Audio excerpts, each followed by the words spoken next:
오래전 신화의 시대에 한 사건이 고대 세계를 뒤흔들었습니다. 스파르타의 아름다운 왕비 헬레네가 트로이의 왕자 파리스에 의해 납치되었죠.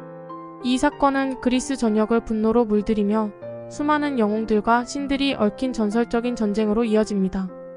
헬레네를 되찾기 위해 스파르타의 왕 메넬라오스는 형인 아가멤논을 찾아가 도움을 요청했습니다. 아가멤논과 메넬라오스는 그리스 전역의 왕들과 영웅들에게 헬레네의 구원자 시절의 맹약을 지키도록 요구하였습니다. 맹약의 내용은 다음과 같았습니다. 헬레네의 남편으로 누가 선택되든지 이의를 제기하지 않을 것과 만약 이들 부부에게 문제가 생긴다면 도와줘야 한다는 것이었죠. 맹약을 지키는 것도 중요했지만 감히 여신 같은 우리 헬레네를 트로이가 뺏어가다니 하며 분노한 대부분의 왕들과 영웅들이 이 요청에 응해 군대를 소집해 모여들었습니다. 트로이를 침략하기 위한 여러 왕국들의 연합군이 결성되었고 총사령관으로는 미케네의 왕 아가멤논이 선출되었습니다.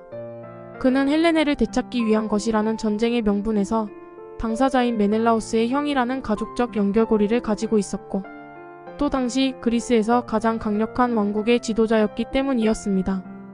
많은 왕들이 군사들을 이끌고 아울리스로 집결하는 중이었는데 오디세우스라는 걸출한 인물이 나타나지 않았습니다.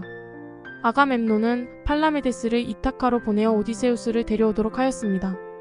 팔라메데스는 에우보이아의 나우플리우스 왕의 아들이었는데 그의 어머니 클리메네는 크레타 섬의 후예로 아가멤논, 메넬라오스 형제의 어머니인 아에로페와 자매였습니다. 팔라메데스와 아가멤논은 이종사촌간이었죠.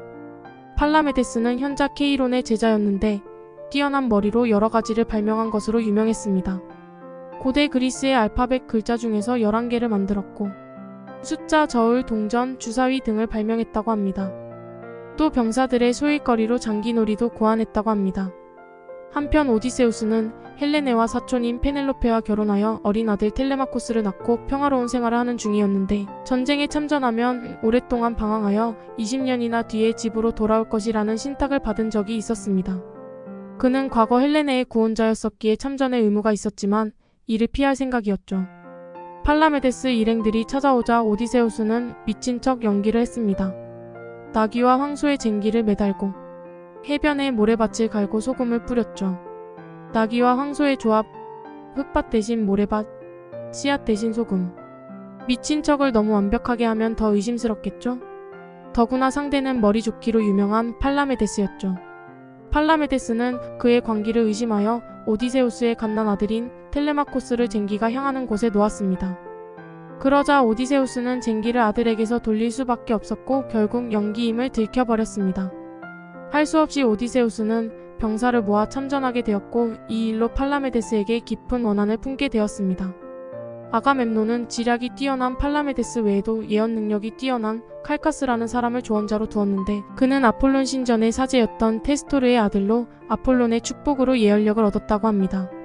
예언은 직접 신탁을 받거나 제물로 바쳐진 동물의 내장이나 뼈를 검사한다든가 특정 의식이나 제사를 지내거나 하늘과 가까운 새를 관찰하는 방법으로 행해지는데 칼카스는 특히 새를 보고 점을 보는 것으로 알려졌습니다. 새점은 새의 나는 모습, 울음소리, 먹이를 먹는 모습 등을 보고 점을 치는 것입니다. 칼카스는 뱀이 참새의 둥지에서 8마리의 새끼 참새를 잡아먹고 어미 참새를 9번째로 잡아먹는 것을 보고 트로이는 9년 동안 무너지지 않다가 10년째에 함락될 것이다 라고 예언했습니다. 또 아킬레우스의 도움 없이는 트로이를 점령할 수 없다고도 하였죠. 이때 아킬레우스는 스키로스의 왕 리코메데스의 궁정에서 여자로 분장하여 공주들과 시녀 속에 섞여 살고 있었습니다. 이것은 전쟁을 피하기 위한 어머니 테티스 여신의 작전이었죠. 아킬레우스는 피라라는 이름으로 불렸습니다. 이곳에서 아킬레우스는 리코메데스의 딸 데이다메이아와 사랑을 나눴고 나중에 그녀는 네오프톨레모스를 낳았습니다. 아킬레우스를 설득해 데려오는 일은 오디세우스에게 맡겨졌습니다. 수소문 끝에 어디선가 흘러나온 소문을 듣고 오디세우스는 꾀를 내었죠. 오디세우스 일행은 옷과 장신구를 파는 상인으로 변장하여 스키로스의 왕성으로 갔습니다. 물건들 사이에 방패와 칼 등의 무기들을 놓았었는데 공주들과 시녀들은 옷과 장신구에 관심을 가졌지만 한 여인만은 무구에 관심을 보였죠. 오디세우스는 그의 변장을 꿰뚫어보고 그리스 원정에 합류하도록 설득했습니다. 다른 이야기로 오디세우스는 여인들에게 옷과 장신구를 보여주는 동안 나팔 경보를 울려 적이 쳐들어온 것처럼 연기를 했습니다. 여자들이 공포에 질려 도망치는 동안 아킬레우스는 싸울 준비를 하여 자신을 드러냈다고 합니다.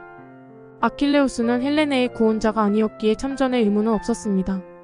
하지만 어머니의 뜻에 따라 조용히 숨어 지내는 생활은 젊고 혈기찬 아킬레우스가 감당하기 힘든 일이었죠. 더구나 오디세우스의 화려한 언변에 의한 설득은 불에 기름을 끼얹는 격이었습니다.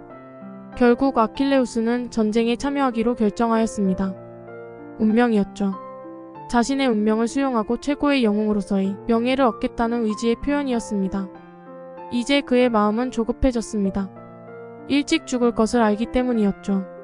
짧은 시간 동안 많은 적수를 상대해 승리해야 할 것입니다. 펠레우스와 테티스 여신도 그의 결정을 되돌릴 수는 없었습니다. 전쟁에 참여하는 아들을 위해 결혼 선물로 받았던 케이론의 백양나무 창, 신들이 선물해준 칼과 갑옷 등의 무구들, 불사의 말 발리오스와 크산토스, 그리고 용맹하기로 이름난 미르미돈 병사들을 주었습니다. 바늘에 실 가듯이 친구인 파트로클로스도 참여하였죠. 펠레우스는 혈기 넘치는 두 청년의 조언자로 포이닉스를 딸려보냈습니다. 포이닉스는 테살리아의 헬라스 또는 오르메니움의 왕 아민토르의 아들이었습니다. 그의 어머니는 아민토르가 자신을 홀대하고 첩을 들이자 질투심의 아들인 포이닉스를 첩과 관계하게 하였습니다. 이 일은 아민토르에게 들켰고 포이닉스는 추방당했습니다. 아민토르는 복수의 여신들 에리니에스에게 청해 아들인 포이닉스가 자식을 갖지 못하도록 저주했다고 합니다.